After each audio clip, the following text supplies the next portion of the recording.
এবং সমৃদ্ধ বাংলাদেশের অর্থনীতির স্থপতি শহীদ রাষ্ট্রপতি জিয়াউর রহমান বীর উত্তমের 43তম শাহাদাত বার্ষিকী উপলক্ষে আয়োজিত আজকের এই আলোচনা সভার সভাপতি জিয়াউর রহমান ফাউন্ডেশনের প্রধান নির্বাহী, তাই না, আপনি নির্বাহী পরিচালক এবং রাজনীতিবিদ ডক্টর ডোনার, এই আলোচনা সভায় আজকে অত্যন্ত সুন্দর বক্তব্য রেখেছেন। আমি অত্যন্ত অভিভূত হয়েছি। আমাদের অধ্যাপক ডক্টর ইসলাম ব্যাপারী, যিনি রাজনীতির সঙ্গে জড়িত আছেন, এবং এখানে সাংবাদিক নেতৃবৃন্দ, জিয়াউর রহমান ফাউন্ডেশনের যারা দায়িত্বে রয়েছেন নেতৃবৃন্দ, ভাই ও বোনেরা, আসসালামু আলাইকুম।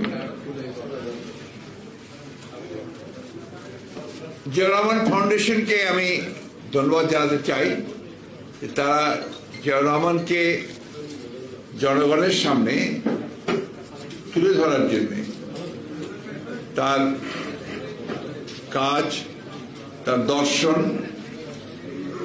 সেটাকে বাঁচিয়ে রাখার জন্যে তারা দীর্ঘকাল ধরে কাজ করছেন। তা আমার একটা সাধারণ পরামর্শ আছে তাদেরকে সবসময়, যেটা বলে থাকি, জিয়াউর রহমান ফাউন্ডেশন যেন একটা অর্ডিনারি সাধারণ একটা আপনার অর্গানাইজেশনে পরিণত না হয়। জিয়াউর রহমান ফাউন্ডেশনকে আসলে জিয়াউর রহমানের দর্শনকে বাস্তবায়িত করবার জন্য একটা থিঙ্ক ট্যাঙ্কে পরিণত হতে হবে। তারা যেন একটা থিঙ্ক ট্যাঙ্ক হয়ে এটাকে, এই রাজনীতি যারা করছেন, বিএনপি বলুন, অন্য কেউ যদি করে জিয়াউর রহমানের রাজনীতি দর্শন নিয়ে, তাদের জন্য একটা থিঙ্ক ট্যাঙ্ক হয়ে দাঁড়াতে পারে। এই জন্য যে কাজটা জিয়াউর রহমান ফাউন্ডেশনে আমার মনে হয় যে আপনার গুরুত্ব দেওয়া প্রয়োজন, তা হচ্ছে তার কাজগুলোকে, তার দর্শনকে, তার প্রতিটি কাজ যেগুলো জনগণের কল্যাণে তিনি নিয়োজিত করেছেন, সেগুলোকে নিয়ে রিসার্চ করা, রিসার্চ করে সেগুলো আপনার বই তৈরি করা, সেটাকে প্রচার করার ব্যবস্থা করা। এটা আমার তাদের কাছে অনুরোধ রইল যে তারা এই জিনিসটার দিকে একটু গুরুত্ব দেবেন। জিয়াউর রহমান সাহেব সম্পর্কে আমরা কয়েকদিন ধরে আলোচনা করছি, বিভিন্ন প্রতিষ্ঠানগুলো করছে, সবাই বিভিন্নভাবে তাকে, তার যে গুণ, তার যে অবদান এই দেশের অস্তিত্বের জন্য, এই দেশের সামনে এগিয়ে যাওয়ার জন্য, সেগুলো নিয়ে তারা আলোচনা করছে। আমি বেশ কয়েকগুলো অনুষ্ঠানে আমি আলোচনা করেছি, কথা বলেছি। আজকে আমি শুরু করতে চাই আপনার professor government of politics, university of মেরিল্যান্ডের, ইউএস এর মার্কাস ফ্রান্ডার একটা উক্তি দিয়ে। তিনি বলছেন, Ziaur Rahman is a historic figure in Bangladesh, in part because he has established the nation's first effective government. একটা কার্যকরী সরকার প্রথম তিনি এটাকে তৈরি করেছেন। But primarily because of his efforts to build institutions, কিন্তু প্রাথমিকভাবে এই জন্যে যে তিনি প্রতিষ্ঠানগুলোকে নির্মাণ করতে চেয়েছেন, that can carry forward a new concept of Bangladeshi nationalism, যেটা বাংলাদেশি জাতীয়তাবাদের যে দর্শন, সেটাকে সামনে এগিয়ে নিয়ে যেতে পারে। Zia wants people to be enthusiastic. Zia চেয়েছিলেন তার জনগণ, আমাদের জনগণ, তারা উৎসাহী হোক, উদ্যমী হোক about building up the country, দেশকে গঠন করার ব্যাপারে। He wants them to be vigilant and prepared to resist, if necessary militarily, pressures from outside. তিনি চেয়েছিলেন যে দেশের মানুষ তারা সবসময় সতর্ক থাকবে এবং বাইরের যে কোনো আক্রমণকে প্রয়োজনে সামরিকভাবে হলেও তারা যেন রক্ষা করতে পারে, প্রতিরোধ করে তুলতে পারে। He wants people to have confidence that they can grow things themselves. তিনি চেয়েছিলেন যে তার মানুষের মধ্যে সেই আত্মবিশ্বাস জন্মাবে যে তারা তাদের প্রয়োজনীয় জিনিসগুলো তারা নিজেরাই তৈরি করতে পারে, উইদাউট রিলাইং অন ফরেনার্স, বিদেশিদের উপর নির্ভর না করে। He wants them to have pride in their religion. তিনি চেয়েছিলেন যে এই দেশের মানুষ তাদের ধর্মের উপরে যেন তারা গর্ববোধ করতে পারে, and to have no problems with the minority of the community, এবং সংখ্যালঘুদের সঙ্গে তাদের যেন কোনো সমস্যা তৈরি না হয়। এটা বলছেন একজন মেরিল্যান্ড, আপনার ইউএসএ আমেরিকার মেরিল্যান্ড ইউনিভার্সিটির একজন অধ্যাপক, তার জিয়াউর রহমান সম্পর্কে ধারণাটা আমি বললাম। এটা অনেক আছে। বিষয়টা হচ্ছে যে জিয়াউর রহমানকে আমরা ক্ষণজন্মা বলি। কেন ক্ষণজন্মা বলি এটা নিয়ে আবার অনেকে প্রশ্ন করছেন, তিনি ক্ষণজন্মা বলতে চান না, জিয়া বারবার আসে, ওই যে স্লোগানের ভাষাটা আর কি। ব্যাপারে স্লোগানের ভাষা দিয়ে জিয়াউর রহমানকে বিচার করলে সঠিকভাবে বিচার করা হবে না। জিয়াউর রহমানকে বুঝতে হলে, তাকে আপনার জানতে হলে তার কাজের গভীরে যেতে হবে, এবং তিনি কাজগুলো কখন কিভাবে করেছেন সেই জিনিসগুলো বুঝতে হবে। উনি তাদের সৈনিক ছিলেন, বন্দুক নিয়ে চলাফেরা করেছেন, মানুষ মারতে হয় কিভাবে সেটা শিখেছেন, দেশকে রক্ষা করতে হবে সেভাবে শিখেছেন, সেভাবে কাজও করেছেন। এবং বাংলাদেশে তার চলাফেরা খুব কম ছিল, কিন্তু আগে উনি বেশিরভাগ সময় পাকিস্তানে লেখাপড়া করেছেন, পাকিস্তানে তার আপনার বড় হয়েছেন, এবং সেনাবাহিনীতে ঢুকেছেন পাকিস্তান আর্মিতেই। কিন্তু পাকিস্তান আর্মিতে গিয়ে যখন যেখানে থেকেছেন, কিন্তু তার মাতৃভূমি যেটা, সেটাকে তিনি মাথার মধ্যে সবসময় রেখে দিয়েছেন। পড়াশোনা করতেন অনেক, তার একজন ভালো সৈনিক হিসেবে শুধু নয়, ভালো মেধাবী একজন সৈনিক হিসেবে তার পরিচিতি ছিল, এবং যে কারণে পাকিস্তান আর্মিতে তাকে সবাই বলা হতো যে ভবিষ্যতের একজন জেনারেল সে হতে পারে।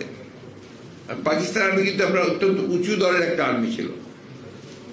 তো এই বিষয়টা আমাদের মনে রাখতে হবে যে এই কথাটা বলেছিলেন আপনার প্রফেসর মুজাফফর আহমেদ, ন্যাপ মুজাফফরের আপনার সভাপতি, একজন অত্যন্ত প্রবীণ রাজনীতিবিদ, বহুকাল থেকে তিনি রাজনীতি করেছেন, মারা গেছেন কিছুদিন আগে। তিনি জিয়াউর রহমানের প্রথম পার্লামেন্টে ইলেক্টেড হয়ে এসেছিলেন মেম্বার অফ দ্য পার্লামেন্ট।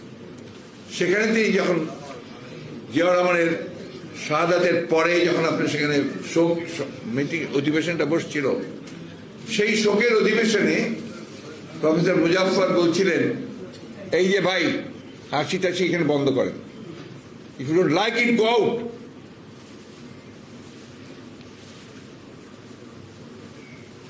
কথা শুনতে আসছেন শুনবেন, না আরো চলে যাবেন। তিনি বলেছিলেন যে নেতা দুইভাবে হয়, একটা তার জন্মগত গুণাবলী নিয়ে নেতা হয়, আর একটা নেতা হতে পারে সে দেখে শুনে অতি দ্রুত নেতৃত্বের গুণাবলীগুলো অর্জন করতে পারে। জিয়াউর রহমান দুটোই ছিলেন, তার নেতৃত্বের গুণ জন্মগতভাবে পেয়েছিলেন, অন্যদিকে অতি দ্রুত তিনি তার আশেপাশের সমস্ত দিকে শিক্ষা গ্রহণ করে তিনি নেতৃত্বের গুণাবলী অর্জন করেছিলেন। নাহলে দেখুন, একটা মানুষ যে রাজনীতির সঙ্গে জড়িত ছিল না, কাউকে চিনতেও না ঠিক মতো রাজনীতির লোকগুলোকে, সেই মানুষটি যখন দেখলো যে 1971 সালে যখন সমগ্র বাংলাদেশের মানুষ মুক্তি চায়, নেমে পড়েছে সংগ্রামে, নেমে তো চূড়ান্ত সংগ্রামের জন্য অপেক্ষা করছে, সেই সময়ে রাজনৈতিক দল কি তাদেরকে পরিত্যাগ করে চলে গেল এবং কেউ কোনো ঘোষণা দিয়ে পারল না চূড়ান্ত লড়াইয়ের সংগ্রামের। এই মানুষটি যে রাজনীতির কোনো সম্পর্ক ছিল না, কেউ তাকে আমরা চিনতাম না, কেউ না, সেই গলায় হঠাৎ করে তিনি বলে উঠলেন, আমি মেজর জিয়া বলছি, আমি বাংলাদেশের স্বাধীনতা যুদ্ধ ঘোষণা করছি। এই একটা কথার মধ্য দিয়ে ওই সৈনিক মুহূর্তের মধ্যে তিনি হয়ে উঠলেন সবচেয়ে বড় রাজনৈতিক নেতা। তিনি একটা জাতির জন্মের ঘোষণা দিয়ে ফেললেন। অনেকেই আপনারা আমেরিকার লোকেরা এটা নিয়ে ভীষণভাবে রাগান্বিত, ক্ষুব্ধ, যে এটা বললেই নাকি আমরা আপনার সমস্ত আপনার সবচেয়ে রাষ্ট্রদ্রোহী হয়ে গেলাম। But that is the truth. যে কারণে জিয়াউর রহমানের স্বাধীনতার সম্পর্কে আমি কখনো বিতর্ক করি না, তর্ক করি না তার ঘোষণাটা নিয়ে। এটা চিরন্তন সত্য। জাতি যতদিন থাকবে, আমরা যতদিন থাকবো, ওই জিয়াউর রহমানের স্বাধীনতার ঘোষণা ততদিন থাকবে। এটা কোনো বিতর্কের বিষয় না, এটা একটা এস্টাবলিশ ট্রুথ। তাই ওরা যা কিছু বলে বলতে থাকবে, কারণ তারা তো আসলে ভিন্ন কথা, সেটা পরে বলবো। জিয়াউর রহমান সেই মানুষ যিনি যুদ্ধ করেছেন 9 মাস, তিনি যুদ্ধের পরে আবার ব্যারাকে ফিরে গেছেন সেনাবাহিনীর সঙ্গে, সেনাবাহিনীর কাজ যেটা তো দায়িত্ব সেই কাজ করেছেন।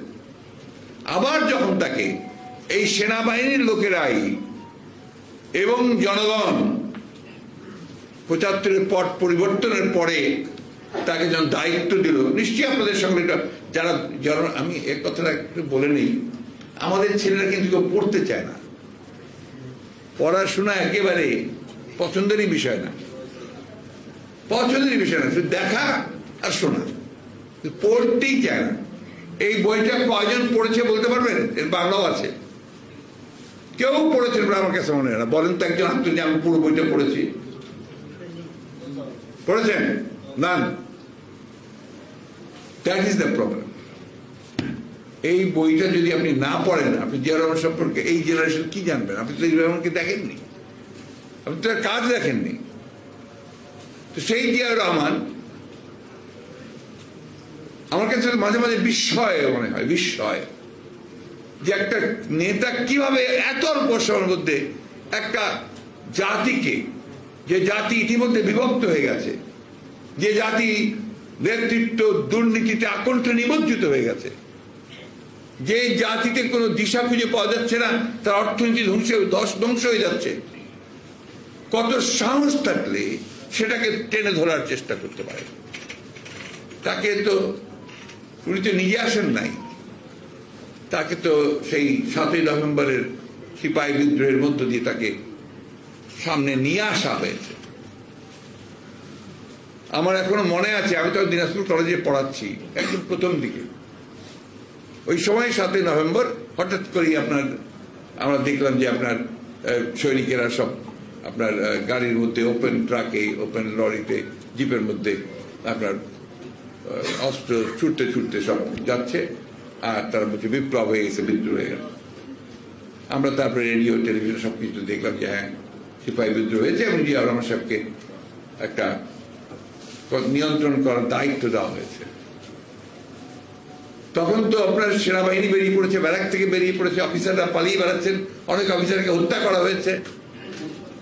ওই সময় জিয়াউর রহমান সাহেব পরে প্রথম যে কাজটি করেছেন, সেটা সেনাবাহিনীকে নিয়ন্ত্রণ করেছেন এবং অকুত ভয়ে সামনে, আমার চোখের সামনে দেখা সৈয়দপুর ক্যান্টনমেন্টে হেলিকপ্টারে নামলেন, হেলিকপ্টারে নেমে তিনি একটা ড্রাম নিয়ে উঠে দাঁড়ালেন। সমস্ত সৈনিকেরা তাদের হাতে ওপেন অস্ত্র, তারা গুলি করছে, গুলি ছুটছে। তিনি উঠে দাঁড়িয়ে বললেন, শোনো, থামো, থামান।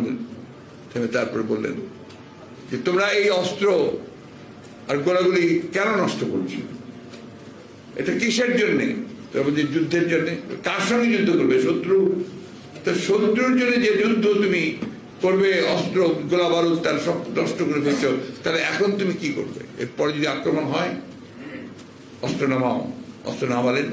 তারপর তিনি বললেন, আগে নিজেদের শৃঙ্খলা ফিরিয়ে আনো, তারপরে। এটা কেন সম্ভব হয়েছিল তার পক্ষে করা? যে ওই যে 71 সালে তিনি যে ঘোষণা দিয়েছিলেন, এই দেশের মানুষ, সৈনিকেরা সেটা তার মনের মধ্যে রেখে দিয়েছিল। তাই তখন যখন তারা তাকে সামনে দেখতে পেল, এবং এই কয়েক বছরের মধ্যে তিনি তার সততা দিয়ে, তার নেতৃত্ব দিয়ে সেনাবাহিনীর মধ্যে যে একটা ভাবমূর্তি সৃষ্টি করতে পেরেছিলেন, সেই ভাবমূর্তির কারণে কিন্তু he emerged as a leader of the soldiers. উনি তো সেনাপ্রধান ছিলেন না, সেনাপ্রধান তো ছিলেন শফিউল্লাহ সাহেব। উনি সেই দায়িত্ব নিয়ে নিয়ন্ত্রণ করে প্রত্যেকটা ক্যান্টনমেন্টে হেলিকপ্টারে গিয়ে সেই সেনাবাহিনীকে নিয়ন্ত্রণ করে, তারপরে তিনি নিয়ন্ত্রণ করার পরে তিনি আস্তে আস্তে কাজ শুরু করলেন। এবং পরবর্তীকালে যখন তিনি রাষ্ট্র পরিচালনার দায়িত্ব পেলেন, তার প্রথম দায়িত্ব ছিল যে বাংলাদেশকে একটা গণতান্ত্রিক রাষ্ট্রে ফিরিয়ে নিয়ে আসা। এবং সেই জন্য তিনি গণতন্ত্র ইনস্টিটিউশনটাকে ডেভেলপ করতে চাইলেন। বহু ইতিহাস, এগুলো না পড়লে আপনারা বুঝতে পারবেন না এবং না জানলে। তিনি প্রতিটা রাজনৈতিক দলের সঙ্গে কথা বলেছেন, আওয়ামী লীগের সঙ্গে বলেছেন, ন্যাপের সঙ্গে বলেছেন, কমিউনিস্ট পার্টির সঙ্গে বলেছেন, তৎকালীন জামাত ইসলাম তখন ছিল না, ইসলামিক ডেমোক্রেটিক লীগ, সেই ডেমোক্রেটিক লীগের সঙ্গে কথা বলেছেন, আরো যে সমস্ত মুসলিম লীগ আরো ছিল সব কথা বলে বলে সকলেই তার উপর একটা কথা বলে একটা ধারণা তৈরি করে যে এই লোকটা হচ্ছে আসলে একটা দেশপ্রেমিক, সে কাজ করতে চায় এবং তাকে দিয়ে কাজ হবে। শুনলে অবাক হবেন যে কমিউনিস্ট পার্টির মতো পার্টি যারা সবক্ষণেই আপনার এই ব্যবস্থাকে মনে করে না এবং সামরিক অভ্যুত্থানকে সহ্য করতে পারে না, তারা সবচেয়ে বড় ক্রিটিক ছিল সামরিক অভ্যুত্থানের, তারা প্রেসিডেন্টের 19 দফাকে সমর্থন দিয়ে দিল। মুজাফফর ন্যাপ তারা সমর্থন দিয়ে দিল এবং সেগুলো নিয়ে যে তর্ক বিতর্ক সেগুলো সব আছে এখানে। প্রফেসর মুজাফফর বলছেন যে অসুবিধাটা কি, ওনারা বিসমিল্লাহ সংযোজন করেছেন, কনস্টিটিউশন তো ছিল না, তো বলে যে বিসমিল্লাহ দিয়ে দিয়ে যদি কাজ শুরু করা যায় অসুবিধাটা কোথায়? বিসমিল্লাহ বলে যে ভালো কাজ করতে পারি, তার আমার প্রবলেমটা কোথায়? আর আমি যদি সোশ্যালিজমের সামনে বিসমিল্লাহ বসাই, সেই সোশ্যালিজম করতে হবে, আমার প্রবলেম কোথায়? এইভাবে বামপন্থীরা সমাজতন্ত্রীরাও কিন্তু জিয়াউর রহমানের দিকে আকৃষ্ট হলেন এবং তারা তাদেরকে সমর্থন দিলেন। এটা অনেকেই জানে না, 19 দফা কর্মসূচিকে কমিউনিস্ট পার্টি এবং মুজাফফর ন্যাপের পার্টি সমর্থন দিয়েছে। এই ইতিহাসগুলো আমাদের জানা দরকার। এবং ওই জন্য আমি সবসময় বলি যে শুধুমাত্র চিৎকার চেঁচামেচি করে রাজনীতি হবে না, রাজনীতি করতে হবে আপনাদের জেনে জ্ঞান দিয়ে, যে কথাটা ব্যাপারী সাহেব বলেছেন। আমরা জিয়া রহমান সাহেবকে প্রতি বছর স্মরণ করি শেষ, আপনার দরিদ্রদের মধ্যে খাদ্য বিতরণ করি, ওটাও শেষ। তারপর কিন্তু জিয়া রহমানকে আর অনুসরণ করি না। আপনারা যদি পররাষ্ট্র নীতির সম্পর্কে পড়েন বিস্মিত হয়ে যাবেন যে মানুষ অতি অল্প সময়ের মধ্যে যে বাংলাদেশকে তুচ্ছ তাচ্ছিল্য করে, যে একটা বাস্কেট কেস, এটা বটমলেস বাস্কেটের মধ্যে কিচ্ছু নাই, সেই দেশটাকে তিনি সামনে নিয়ে চলে আসলেন। And he emerged as a leader, an international leader. তাকে ইরান ইরাক যুদ্ধে মধ্যস্থতাকারী হিসাবে নিয়োগ দেওয়া হলো, আল কুদসের সদস্য করলেন এবং তিনি বিভিন্ন দেশের যে আপনার প্রধানদের সঙ্গে, রাষ্ট্রপ্রধানদের সঙ্গে, প্রধানমন্ত্রীর সঙ্গে যখন তিনি সভা করতেন তখন তাকে অত্যন্ত গুরুত্ব দেওয়া হতো। উত্তর কোরিয়ার কিম ইল সুং নেতা তাকে প্রধান অতিথি করে নিয়ে গেল তার প্যারেডে, তার আপনার স্বাধীনতা দিবসে তাকে সেখানে প্রধান অতিথি করে। ভারতের মোরারজি দেশাই তার সম্পর্কে কমেন্ট করলেন যে একটা emerging leader of south Asia.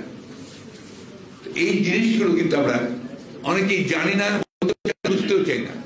আমরা শুধু এইভাবেই স্লোগান দিয়ে রাজনীতি করতে চাই। শুধু স্লোগান দিয়ে রাজনীতি করলে হবে না, জেনে শুনে রাজনীতি করতে হবে।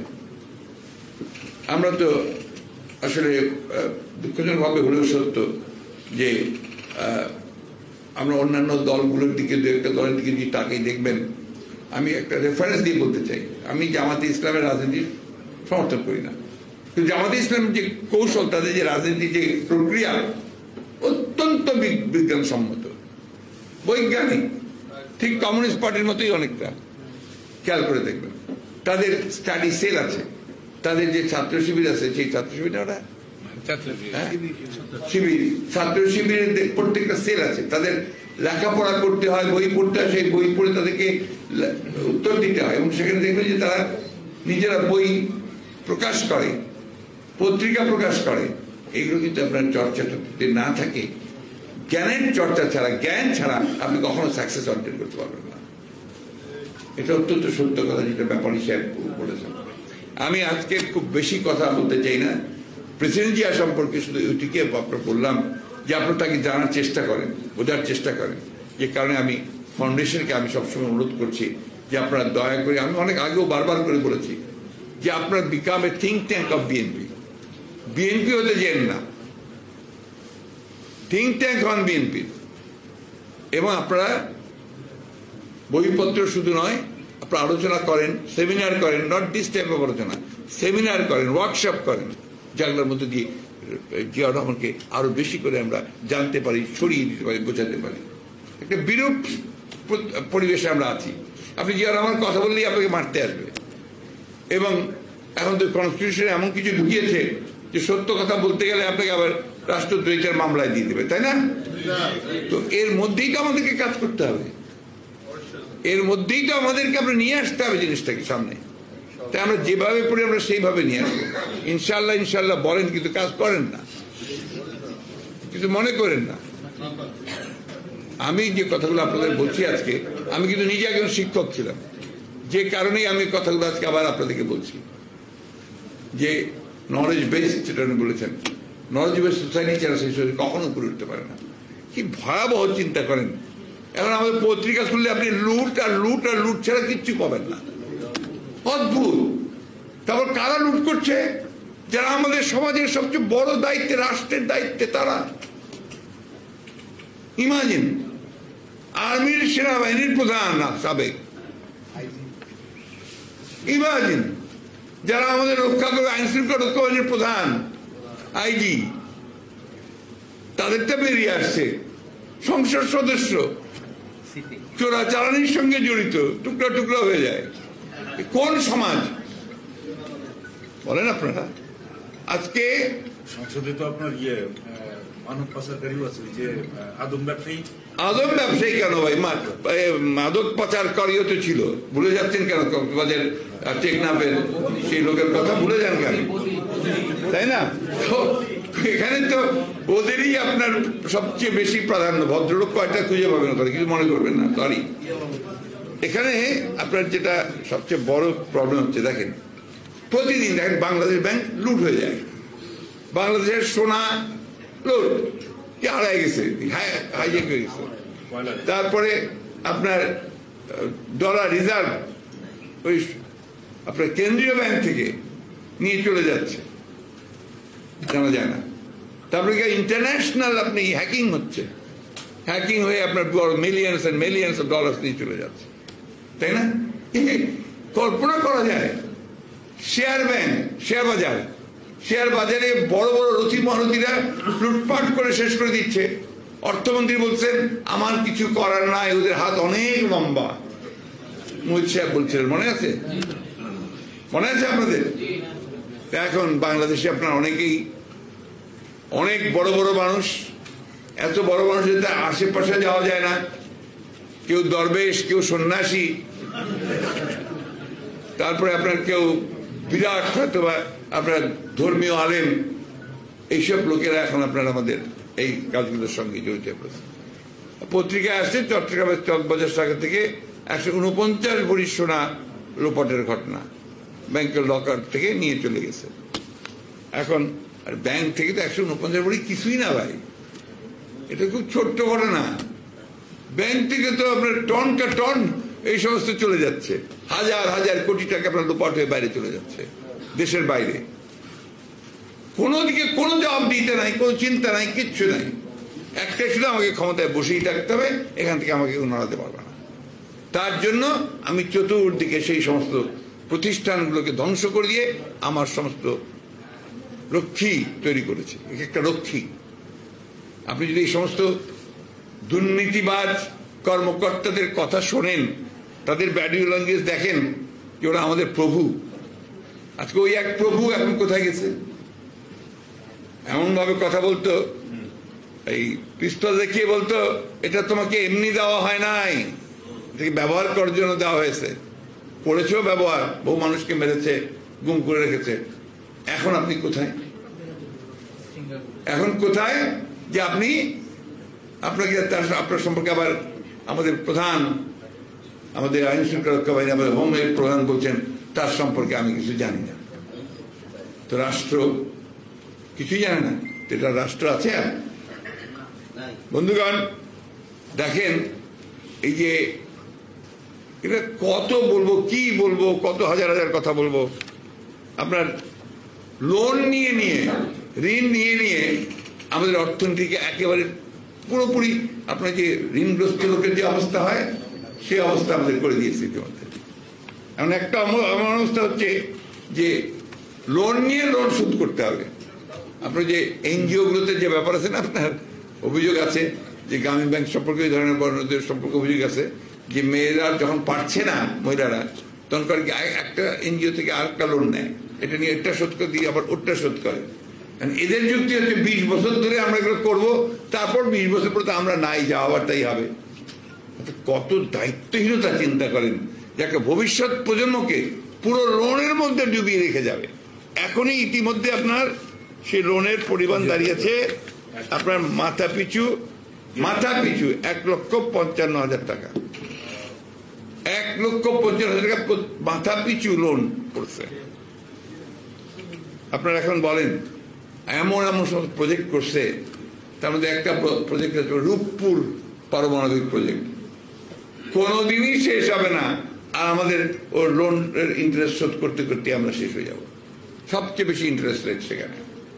আপনার মেগা প্রজেক্টগুলো চায়না থেকে আনছে, সমস্ত সাপ্লাইজ ক্রেডিট থেকে সমস্ত আপনার বাইরে থেকে যত আনছে সমস্ত এইভাবে ক্রেডিট নিয়ে আসছে, সমস্ত আমাদের হ্যাঁ সব এলিভেটেড এক্সপ্রেসে। এরপরে আবার বিদ্যুৎ, আদানি সাহেবের কাছ থেকে আপনার বিদ্যুৎ নিয়েছে ভারতের কাছ থেকে। এর যে টার্মস অ্যান্ড কন্ডিশনস, কোন সুস্থ মানুষ এগুলো করতে পারে, কোন এতটুকু দেশপ্রেমিক মানুষ সরকার এই কাজগুলো করতে পারে এটা চিন্তাই করা যায় না। এতটুকু দায়িত্ববোধ যদি থাকতো তাহলে এই কাজগুলো তারা করতো না। এটা সেই জন্যই আমরা বলি, আমি সবসময় বলে আসছি, এটা কি তারা তো আপনার এই দেশের মানুষ না, তারা বর্গী, তারা লুট করে নিয়ে চলে যায় এবং পাচার করে দেয়। তারপরে সময় মতো যখন দেখে যার ক্ষমতা থাকার সম্ভাবনা কম তো পালায়, তাই না? এখন ভাই এই দেশটাকে রক্ষা করতে হলে এই জিয়া রহমান ছাড়া কোনো বিকল্প নাই। জিয়া রহমানকে বোঝেন, জিয়া রহমানকে জানেন, এবং তিনি যেভাবে উঠে দাঁড়িয়েছেন সমস্ত প্রতিকূলতার মধ্যে মাথা উঁচু করে, সেইভাবে মাথা উঁচু করে দাঁড়ান।